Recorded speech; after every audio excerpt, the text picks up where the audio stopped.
Hello guys!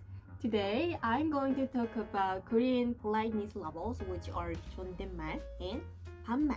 So if you have ever struggled to understand this, how do you find it? Is it beautiful or ridiculous? Actually, it's super complicated forms of Korean politeness level is obviously one of the distinctive characteristics of Korean language. People say that it's because Koreans take politeness very seriously. Even if it's getting simplified nowadays, still, both of when to use and how to use are super complicated.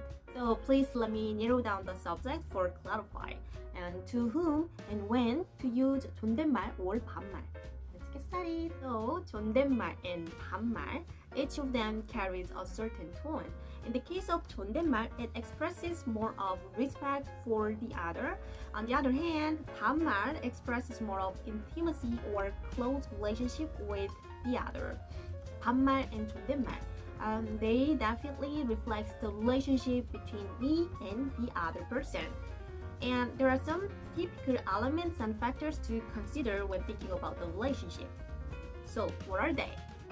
First of all, there are certain situations in our daily lives, and that situations come first. So, when the situation is formal without doubt, we use 존댓말. Whoever the listeners are in front of us. For example, when you introduce yourself in a new class or workplaces, the job interview, these conversations in emails, in the public speech, etc., they are definitely the situations you use 존댓말.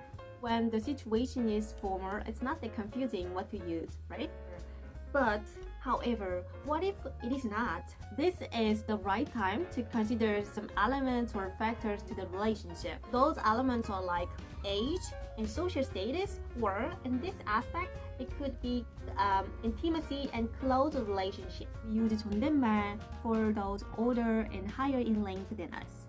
And also, all the strangers we meet for the first time, regardless of his or her age, especially if the person is a grown-up like us. On the other hand, we use 반말 for those in a close relationship or younger people we already know. It's still unclear what to use because what we need to consider is not just one. I guess we can classify into clear situations for 존댓말 or 반말 or for unclear situations for it. In the unclear situations, sometimes it's your choice and it depends on the personality of the person, and often we ask permission to the person in advance not to hurt his or her feelings. So I'm going through the possible situations you might face in Korea in the order of clear situations than unclear situations. Also, I will go through the expressions you need to know to get the other's permission, because they're really something you should know as used very often. As this content covers a lot, I will deal with the clear situations first in this video, then I will do the rest part in the next and separated video. Please be patient with this.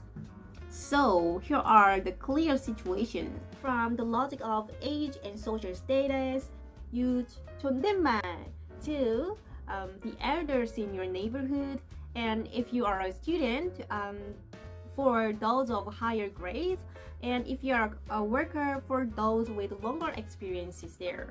Still, I know that there are some cases that the age, and the social status don't match. For example, you might have a trainer who is younger than you in your workplace. Then his or her social status is higher than you, whereas you are the older one. Both of them should use 존댓말, respect others. Next, from the logic of relationship, if he or she is not your friend, use 존댓말. So honestly, I guess 90% of my daily conversation is 존댓말, which means I don't have many friends. Yeah.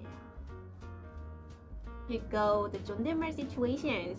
When you travel Korea, whoever you meet, to ask for direction, to shop, or to order food in restaurants, even to greet to strangers, just use 존댓말 because every Korean people are strangers to you. Also, when you first introduce to someone, you use 존댓말. So if you meet your Korean boyfriend or girlfriend's family for the first time, you should use 존댓말, not only for the parents but also for the brothers and sisters of your girlfriend or boyfriend.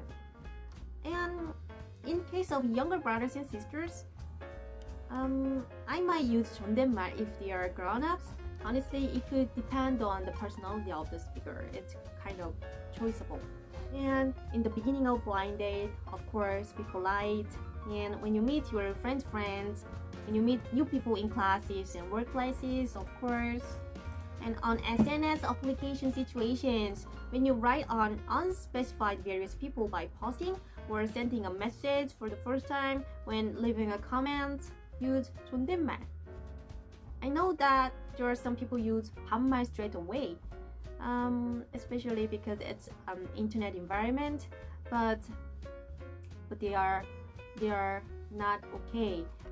They are in need of help in mental way, I guess. Those 반말 situations, on the other hand, well, again, on SNS and applications, if you write to your friend or to yourself, like writing diary or something, that's obviously 반말 situation.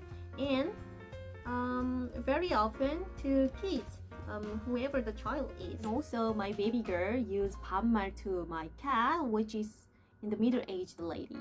I mean, whatever the age is, we use 반말 to our pet.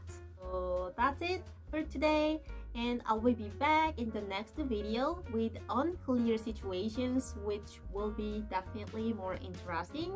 Thank you so much for watching, and I hope it helps again. Bye!